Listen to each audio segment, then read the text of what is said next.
You're watching the KOAM Morning News on Fox 14. I really quit at this point. It's been a long morning. Right now at 7, the Carthage School District trying to figure out what its next step is after its bond failed for a second time. And the Iola School District buys an empty building to turn it into an activity center. And if I can survive the morning, we're going to take another look at that chilly yet calmer forecast here in just a few more minutes. The 4 states' most watched news starts now. Well, thanks for joining us for the KOAM Morning News on Fox 14. I'm Tanya Bach. The Delaware County Sheriff's Office Cold Case Unit needs information in its investigation surrounding cold cases in the community. Cold Case Unit requested assistance to search a rural area of Delaware County based on information from its ongoing investigation into the 2011 disappearance of Misty Faulkner. Area agencies have all helped to take part in the search. Delaware Cold Case Unit has also deployed the use of cadaver dogs in the area in the past several months. This is an ongoing investigation. If you have any information, you can contact the Delaware County Sheriff's Office. The number to call, 918-253-4531. The Iola School District makes a significant investment in the future of its students by purchasing a property near its elementary school. KOAM Shagun Bamdale joins us in studio this morning with more. Good morning. Thank you, Tanya. The building was recently purchased. But the district hasn't decided when construction will start. However, they are attempting to get several bids from local vendors on what costs might be. District leaders hope that the space will help the wrestling team and other extracurricular activities. We lose a lot of wrestlers during the summer because we have nowhere to wrestle and have open gym. And so wrestling, it would benefit greatly from this activity center. The money to buy the building came from district funds controlled by the board. All right, thanks, Shagun. Now, what's the final game plan with this building? I mean, I know they've purchased the property, but are they going to expand this building, use the same structure, or are they going to tear down and build a completely new structure? When I spoke to the superintendent, he pretty much emphasized that the structure will still be there, but they will be expanding it, giving it more space, so they will be able to do more in the building because it kind of looks small. But they will expand the building. It's a good base to start with. Yeah. All right. Thank you so much, Shagun. Thank you. Well, the Carthage School District school bond proposal fails yet again, leaving plans for new facilities in the air. The Carthage school bond proposal did not reach the supermajority it needed to pass, leaving school leaders to decide what's next. Now, the bond would have gone toward a new baseball field. The city deemed the current field unusable. The money would also have funded a new multi-purpose auditorium with a needed safety feature. We still don't have a tornado shelter for the largest place in Carthage for most population. We still have kids being shuttled back and forth to the present auditorium. Present auditorium is older. It's still not what we need, but the community, the board will have to decide what the next step is. The proposed auditorium would have seated 2,000 people. We've got ourselves a chilly start to the morning across the area, sitting at 37 in Joplin, now feeling like 32. Northeast breeze at 7 miles an hour, and some clouds out there, so not nearly as bright as it could be yet. 32 Fort Scott, 33 Iola, 35 Parsons, 39 Chautauqua, Miami, Neosho, and we're sitting at 35 in Monette. So we get our day started. We're going to see partly to mostly cloudy skies. Winds are going to pick up briefly, gusting 20-25, and then they will ease up as the morning progresses into the upper 40s by late morning. So we head into this afternoon, a little warmer than yesterday, mid to upper 50s across the area under those partly to mostly cloudy skies. So it's going to be variable throughout the day on the cloud cover, and that will persist into the evening and overnight hours as well. So we drop back down to a low of 36 degrees. So another cold night ahead of us.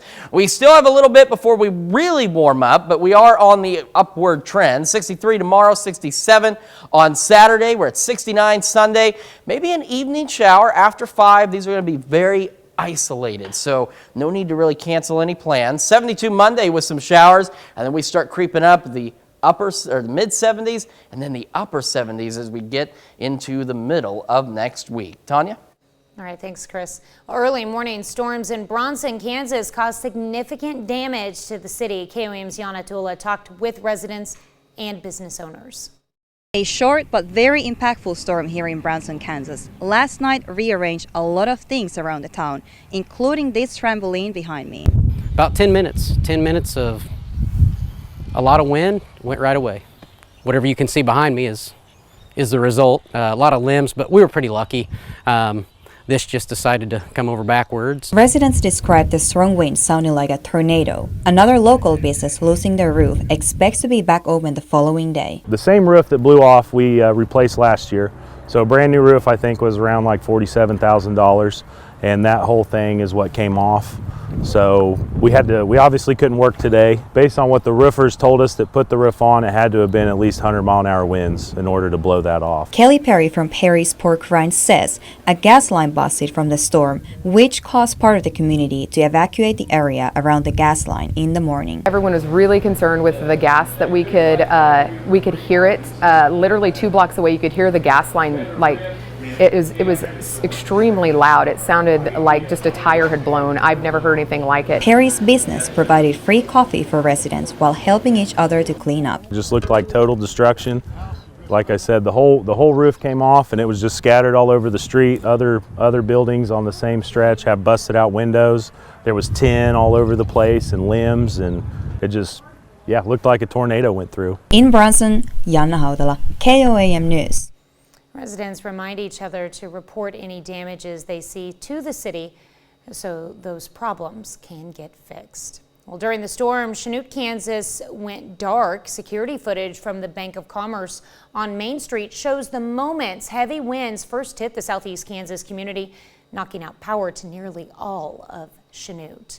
The building at 101 South Grant in Chanute has heavy damage. Several trees were brought down and some buildings even have roof damage. The city manager says a majority of businesses on Main Street have broken windows. The loss of power caused Chanute schools to cancel classes on Wednesday.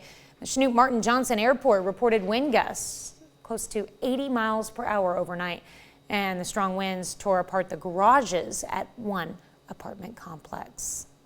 Up next, Chef Anthony returns to his test kitchen to show us a few more knife skills. And later, talk about some adorable puppy love. We'll meet 2 dogs who have a cute bond that would make anyone jealous. You're watching the KOAM Morning News on Fox 14. Welcome back. We're continuing with knife skills this morning, and we're going to be doing this morning. Actually, we're going to be cutting 2 different things: a mushroom and a tangerine. Yes, I'm actually going to carve our power pea into the tangerine. Okay. And I'll show you the tools that I will use, and then when we come back for our second portion, I'll have it finished for you. And I'm working on another one in the bag. Oh, that's cool. So, but we're going to start with the mushroom because a lot of people do like mushrooms, but they generally only slice them. And one of the beauties of a mushroom is the fact that you can do so much with them. But what if you have that one that has a little bit of brown to it, or it has discoloration? So we're going to talk a little bit about cleaning it up with your knife skills. Okay. So the most common thing is, if you notice around a mushroom, that people don't like the stems because of the way that they look. But a simple paring knife and your skills, you just, you can bring it right down and smooth it up. And nice smooth strokes the whole way, just like so. You can change the texture of your mushroom so that it's uniform and it looks good when you go to do your presentation. Okay.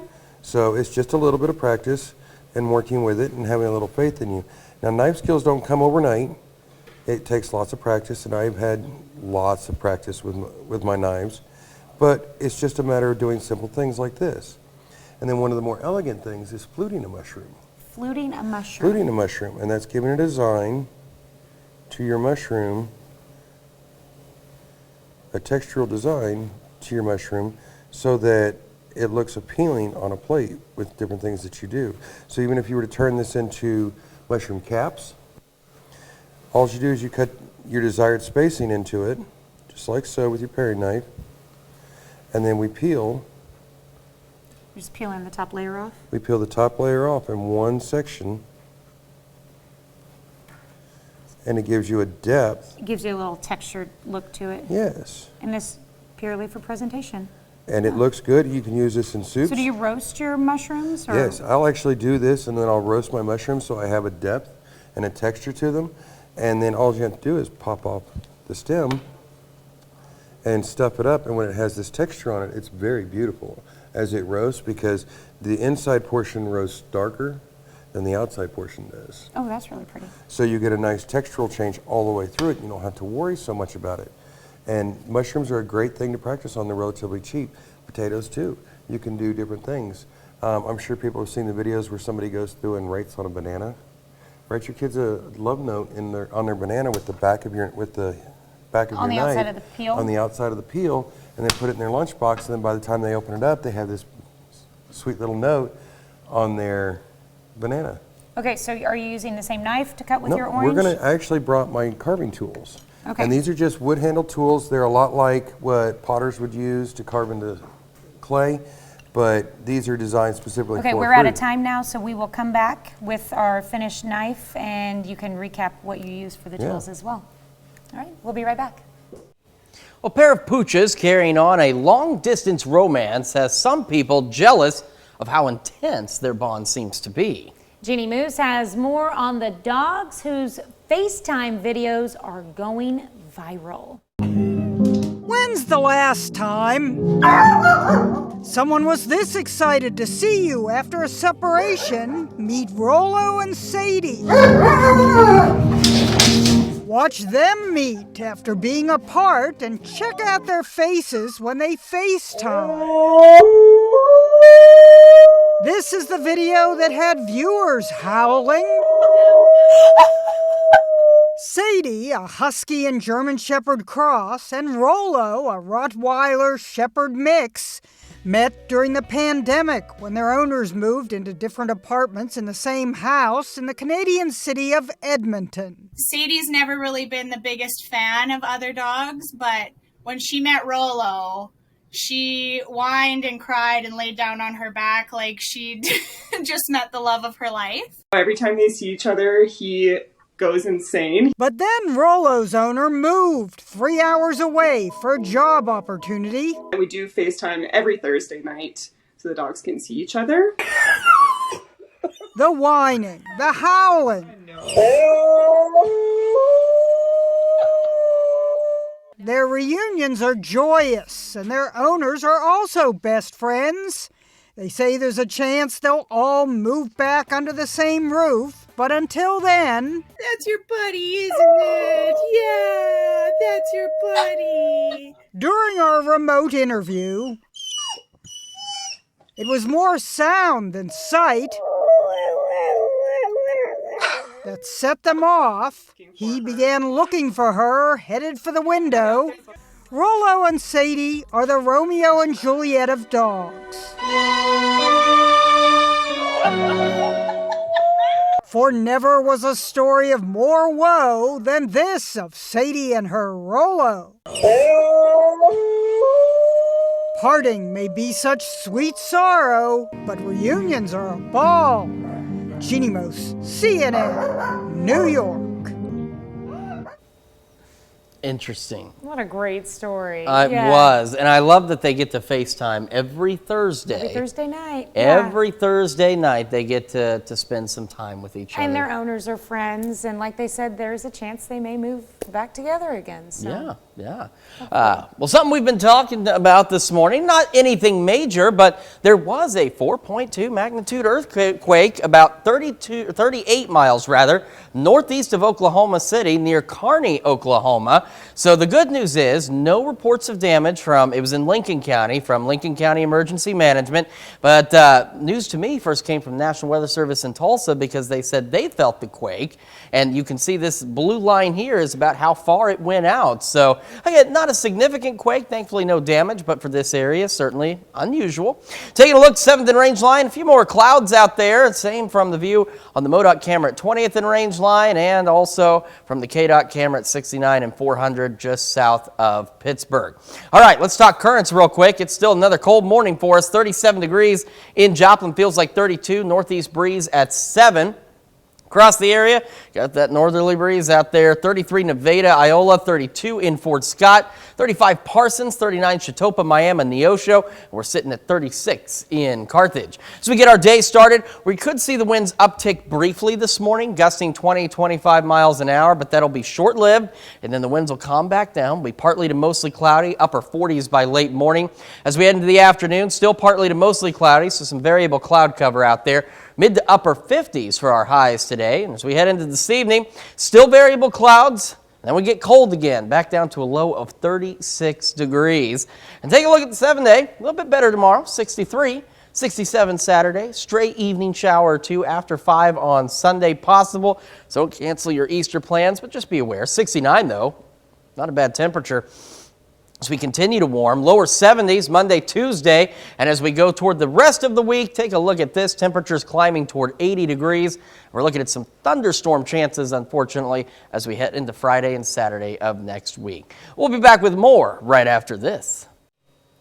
All right, welcome back. Chef Anthony is with us, and all morning long we've been working with knives. We learned the proper way to cut an onion and a potato, and we even did some decorating on mushrooms as well. Yes. So one of my favorite things to do that my students get a big kick out of is fruit carving. Now they take like watermelons and they've turned them into barbecue grills. They've even carved a sea turtle for a fruit display. So you can pick up a carving set similar to these. This is just a wooden handle with a stainless steel tip that's really easy to use, and they're not really expensive. I think the set that I have, I spent $15 on. So, and there's a lot of different varieties of blades inside of here that make it really easy to use. So they're nice to have around because you never know when you're going to want to do something.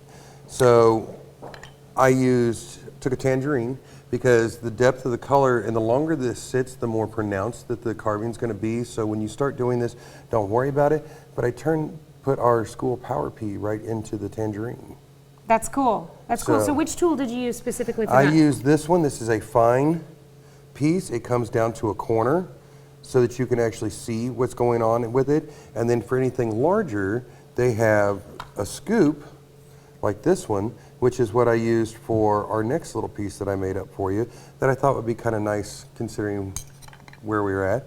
And I did this cucumber, just kind of on my own a little bit. Set that there so he can see it. And then as you rotate the cucumber. A little bit thinner one to do A little bit thinner. This one is the small cornered piece, and then the KOAM is done with the larger piece. And it's really just like experimenting what works best. Exactly, you know? and there's lots of different pieces in here. It's just like learning to work with clay or anything else. It's just a matter of doing it and having a little bit of fun with it. Because I know I have students who now have graduated from things like tangerines and cucumbers to full-on pumpkins. Because the depth of the pumpkin that you carve into it, you can get different reactions, and then they either paint it or they carve it to the point to where they can put a candle inside of it, and instead of being open, you see the shades and the different things with the pumpkin. So it's just a matter of practicing and having a little bit of fun. But this all runs through with your knife skills. It's practice, practice, practice, and being comfortable with them. I can see how this would look really cool if you have a buffet set up that, you know, you want to have some decoration with it, so you have like a number of, you know, you have your little baby tangerine pieces out there for people to eat, and then in the middle you have your pretty Exactly. display. And we built a barbecue grill for an event we just did. We made a barbecue grill, and then we put cut up fruit and put it on the skewers, and it had felt inside that was painted to look like flames, and then there were pieces of the skewers on it to make it look like we were cooking the fruit. That's really for cool. a barbecue to help kick off the summertime. All right, so we have something special planned for you next week. We haven't done this in a while, so we're bringing back our mystery meal. Oh boy. I'm just going to call it that, a mystery meal.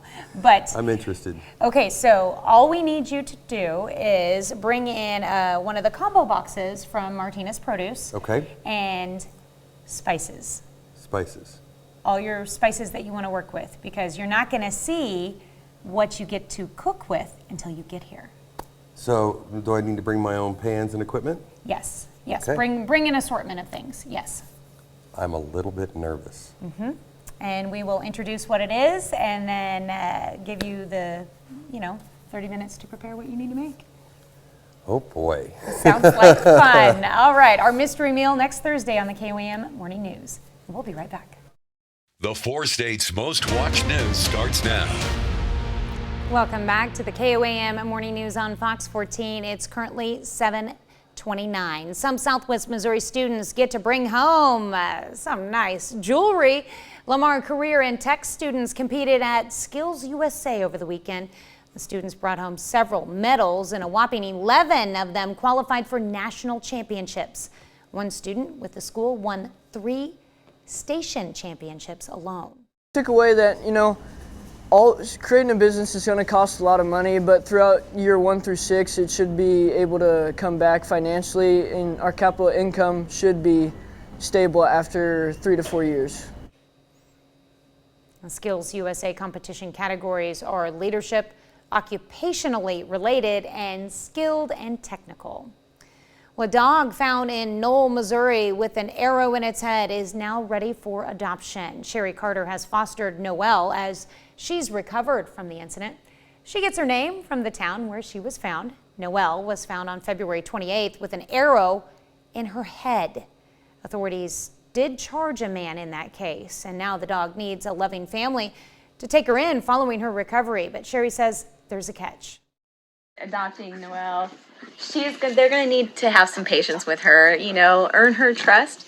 She'll now come to me and she wants to get loves. She rolls over for belly rubs, and she just is, she's not outwardly friendly, but I think she can really take to 1 or 2 people and just have them, get all the loves. Now, Noelle is also a mother. If you're interested in adopting Noelle or her puppies, you can find out how to do that on our website at KOAMnewsnow.com. Cute little guys. Well, some nonprofits in Joplin received grants on Wednesday. The Joplin Regional Community Foundation presented more than $25,000 in grants to 10 nonprofits. It's part of the JRCF's Community Grant-Making Program. The grants go towards tax-exempt nonprofits and agencies such as schools, government entities, and faith-based organizations.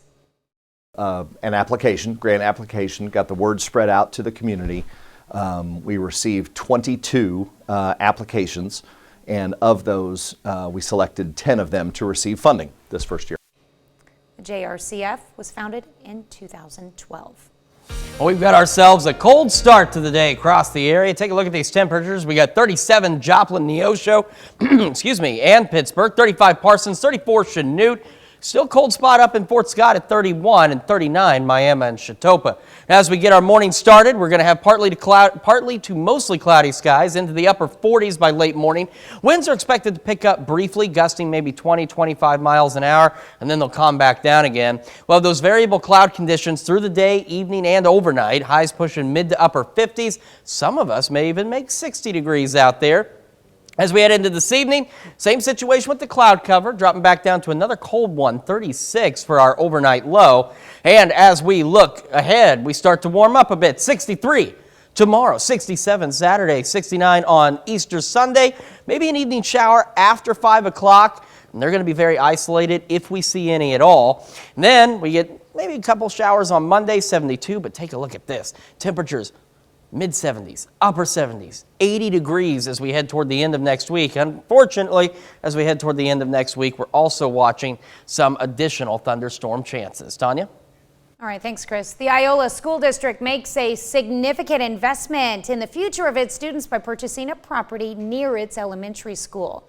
KOAM Shagun Bamdale joins us in studio with more about what this facility will be used for. Good morning, Shagun. Good morning, Tanya. The decision was made with the intention of providing more opportunities for students to engage in clubs, sports, and other extracurricular activities.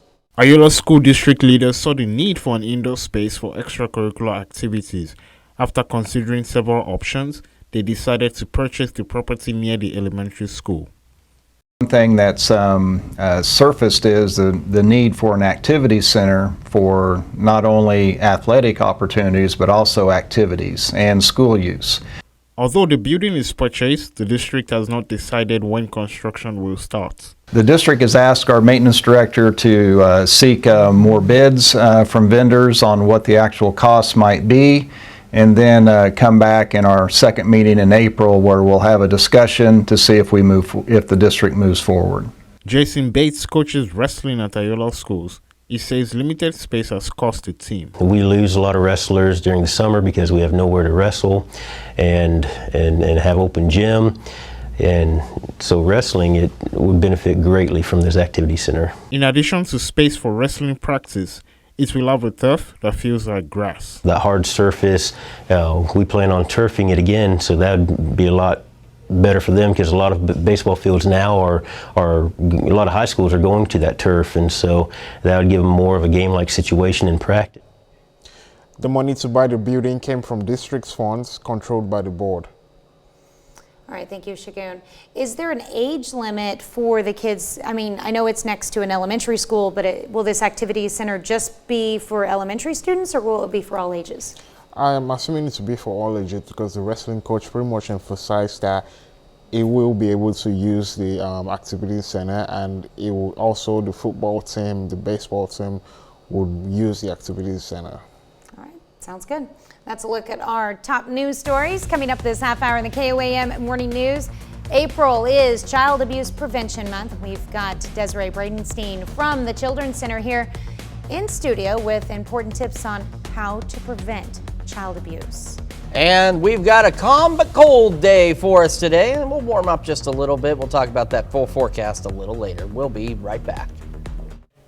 Welcome back to the KOAM Morning News on Fox 14. Joins us in the studios, Desiree Bridenstine from the Children's Center. She's here to talk about one of the big things is April is Child Abuse Awareness Month. So yes, you got a lot going on this month and a few other things you wanted to discuss. So welcome to the show, and let's just dive right in. What have you got going on? Sure. So April is Child Abuse Prevention Month, and we celebrate that nationwide.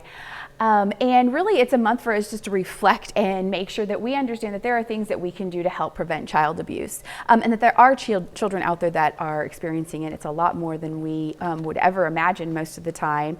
About 1 in 10 children experience child sexual abuse before they turn 18, and 1 in 7 children experience abuse each year. So, I mean, it happens a lot. And so we want to bring awareness to it, and that we can do something to help them, especially as adults. We can prevent child abuse and help prevent it in our community. So to provide some opportunities to learn and to just gather and to support families and learn how to support families, we are having several different things going on this month. On April 14th, it's our big Go Blue Day, so we encourage everybody in our community to wear blue and be aware that that's why we're wearing blue, is to support child abuse prevention and awareness.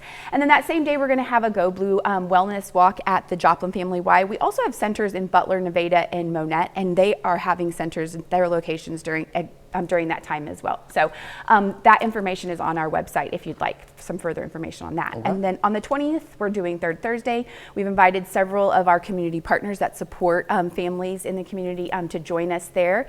And then on the 21st, we're doing a special Rewind documentary screening. We've partnered with Missouri Southern Social Work Department, and we're going to have it out there at the Mills Auditorium and the Justice Center. And really, that's just a viewing of the documentary Rewind. It brings lots of information about one person's experience going through the justice system, and also their experience in disclosing or telling their story. And it's really just, we can take a lot from it. So we're going to have some commentary and hopefully have some people out there to join us. And do you find when you host these events, especially in April, and people come up, they're asking questions, you find a lot of people are shocked by some of those statistics that you just gave us? Absolutely. There are always people that are shocked about it. But one thing I like to mention when we talk statistics is that really only 38% of people ever disclose that something has happened to them. And so when we are talking statistics, it's really just a small snapshot of what the actual what the actual problem is and how big it is. So I try to make sure that people consider that as well. But it happens a lot. There are things that we can do to prevent it. For sexual abuse, if we just know what the signs and symptoms are of grooming, you can see those on our website. Our website is www.childrens-center.org. But there are signs and symptoms there. So as an adult, you can know what the signs and symptoms are and how you can prevent children from experiencing sexual abuse, hopefully in your the children that are around you. But also when it comes to like neglect and physical abuse, those have some socioeconomic factors that go along with that. And so really just knowing and understanding how we can support families and be there for them in their time of need can really help with that situation. And so you can go to our website and see all of that. And then we also have all the information for our events. You can register for the screening.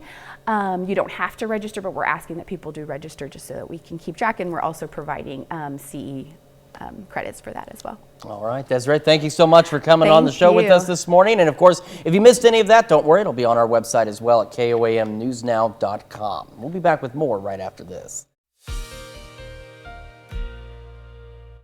Welcome back to the KOAM Morning News, 7:44. We're almost done with the Fox 14 hour show here, and we'll see, of course, at noon later. But that's coming up in a minute. First, let's take a look. MoDOT camera, 20th and Range Line. Commuters getting their day started, and the sun trying to get out there, but there's a few extra clouds in the sky. Not a bad view from the KDOT camera at 69 and 400 south of Pittsburgh. And there's those clouds I'm talking about. And this is going to be our thing. It's going to be variable clouds through the day, partly to mostly cloudy off and on. We're at 37 in Joplin. Feels like a very cold 32 with that northeast breeze at 7. Temperatures across the region still on the cold side, but as the sun rises, cloud cover or not, it will start to warm a little bit. 31 Fort Scott, 33 Iola and Nevada, 34 Chanute, Neodesha, 39 Chautauqua, Miami. We got 37 Neosho, 36 in Carthage. So we get our day started. Could be a brief period of some gusty winds this morning, and they'll calm back down. We'll make it up to the upper 40s by late morning. As we head into this afternoon, again, as mentioned, we'll have those variable clouds. We're going to drop back down to a low of 57. My gosh, I wasn't tired yesterday after doing the severe weather, and for some reason I am really tired today, and my brain is just not activating. We will have highs in the mid to upper 50s, and tonight it's another cold one. We'll have those lows drop back down into the mid 30s, so another chilly one out there again with the variable clouds. Now eventually, and I want to show you the extended, eventually we're going to have those lows in the 50s. So as we get into the Easter weekend, got those evening shower chances on Sunday. Don't worry about them too much. It's a very low chance, and if we saw them, we're talking about 1 or 2 stray showers out there. Then temperatures start to warm. So here's where our lows start to get into the lower to mid-50s, like I was trying to do for today's forecast. Temperatures climbing to near 80 with some thunderstorm chances as we close out next week. We'll be back with more of the KOAM Morning News right after this. 250,000 used tires will be used to improve roads and protect the environment in Michigan. Deanna Giles reports. The next time you go out driving, you might not think about what you're driving on. For some roads, instead of the conventional pavement material, it's shredded recycled tires, a method called tire-derived aggregate. It's a great material. I mean, tire rubber is some of the highest engineered material available. And to just landfill that material is kind of a shame. Kristen Clemens is the state's scrap tire coordinator. The $2 million grant will be distributed to Ingham County and different companies to help build better roads from used tires. Some of these materials are actually outlasting by up to 50%. The Ingham County Road Department will use their part of the grant to repair parts of Fitchburg and Palmer roads near Leslie. The project for Ingham is a really interesting use of tire-derived aggregate. That material is actually chunks of tires that they use as a sub-base for an area that the road has a tendency to sink in a swamp. The material will help water easily migrate through the road. So next time you get your tires changed, Clemens advises people instead of piling your tires in the backyard, leave them with your dealerships and tire shops. Scrap tire piles tend to be a great place for mosquitoes to breed. So, be a friendly neighbor and keep those mosquito breeding habitats down. So I was just talking with Tanya about this. I don't know how many folks remember this back in, I want to say 99, 2000, when MoDOT rebuilt range line from Turkey Creek to 32nd. Remember that? If you were here back then, you remember it was a heck of a project, but they had a tire glass composite asphalt that they put down, and that lasted like 10 years or so before they had to redo it. So it's an interesting trend, and it's supposed to be, you know, really good for the environment, helpful for the roads, so, you know, saves money here and there. There you go. Something else that you're going to be able to save money on is your air conditioning, your electric bill, at least for the next couple of days. MoDOT camera looks good. KDOT camera looks good. Sun trying to peek out from these clouds because it's going to be cool. That's why you're saving money on your air conditioning bill. However, or your electric bill. However, if you have electric heat or gas heat, you're not saving money there, unfortunately. We're at 37 in Joplin, feeling like 32. Northeast breeze at 7. As we mentioned earlier, it is a chilly start. 37 Pittsburgh, 35 in Parsons. Fort Scott really just wants to dominate as the cold spot. They've been the cold spot all morning, 31, except Independence overtook them for just a moment. They're now up to 33, 39, Miami, Chatopa, 37 in Neosho. We get our day started, could see some wind gusts of 20, 25 miles an hour. This will be a brief pickup in the winds, and as the morning progresses, the winds will calm back down. We'll have variable clouds, so between partly and mostly cloudy all day and all night, upper 40s by late morning. And heading to the afternoon, highs better than yesterday by about that much. We're talking the mid to upper 50s. Some of us might be lucky enough to reach 60 degrees today if you get a little more sunshine out there. But it's going to be another cold night, unfortunately. We'll drop back down. Look at that sunset. I still can't get over it. 7:45 for the sunset. 36 for an overnight low. However, your heat and air conditioning will swap again as the week goes on. We're a little nicer tomorrow, 63, 67 Saturday, 69 on Easter, maybe a stray shower or two, nothing significant there. Again, maybe a stray shower Monday, but check out these temperatures, 72, 74, 77. There's something about Wednesdays and windy days. I don't know what's going on with that. And then look at this. We continue to climb right around 80 degrees. And then we're also watching the possibility of some pop-up thunderstorms as we head into Friday and Saturday of next week. That's a check of your forecast. We will be back with more of the KOAM Morning News right after this. Here's a check of today's top headlines, the news you need to know before you head out the door. In eastern Missouri, at least 5 people are dead and multiple others injured after an early Wednesday morning tornado. It happened in Ballinger County, where homes and trees were flattened by the storm. Governor Mike Parson toured damage in the town of Glen Ellen. He tweeted the Missouri State Emergency Operations Plan and the Missouri National Guard are still active in response to severe weather. And an early Wednesday morning storm in Bronson, Kansas caused significant damage to the city. Residents say the strong winds sounded like a tornado. Those winds caused roofs to rip off, threw trampolines into trees, and even rolled a small storage building. Residents say they have never seen anything like this around the area. And Chanute, Kansas went dark during the storm. Security footage from the Bank of Commerce on Main Street shows the moments heavy winds first hit the southeast Kansas community, knocking out power to nearly all of Chanute. A building at 101 South Grant in Chanute sustained heavy damage. Several trees were brought down and some buildings have roof damage. City manager says the majority of businesses on Main Street have broken windows. The loss of power caused Chanute schools to cancel classes on Wednesday. The Chanute Martin Johnson Airport reported wind gusts up to 80 miles per hour overnight. And the strong winds tore apart the garages at one apartment complex. We're much calmer again today. We'll have partly to mostly cloudy skies, highs in the mid to upper 50s. As we head into tonight, we continue with the partly to mostly cloudy skies, variable cloud cover, back down to a low of 36 degrees, so quite chilly out there. But we do start to warm up. 63 tomorrow, 67 for us on Saturday, 69 Easter Sunday, maybe an evening shower or two, but the good news is we're not talking about widespread rain coverage or anything like that, so don't worry. We get into the 70s as we start to wrap up or head into next week. Then we head into the upper 70s, near 80 degrees toward the end of next week. And we're watching the possibility of a stray thunderstorm or two as we head into Friday and Saturday.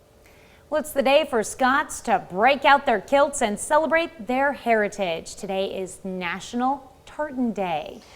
Now, a tartan itself is a plaid pattern that consists of crisscross vertical and horizontal bands in a variety of colors. Such patterns are commonly found in Scottish kilts, and the tartan has become synonymous with Scotland as a result. Created by presidential proclamation in 2008, National Tartan Day celebrates Americans who have Scottish ancestry. It also honors the Declaration of Arbroath, which was signed on April 6, 1320. The pack asserted Scottish independence from England. And when Congress first considered National Tartan Day, lawmakers cited the Declaration of Arbroath as an inspiration for the U.S. Declaration of Independence. A lot of interesting Scottish history, a lot of plaid patterns on this video. And I know one of our producers enjoys wearing a kilt from time to time as well. Yes, yes, he does. And that's all right. I've not seen him wear it to work, though. He should. Waiting He on absolutely should. And we'll bring him down here. We brought him down here before. You all know who he is. So, well, we want to thank you so much for letting us put the good into your morning. And we'll be back with more news and weather today at noon. Have a great morning and an even better day.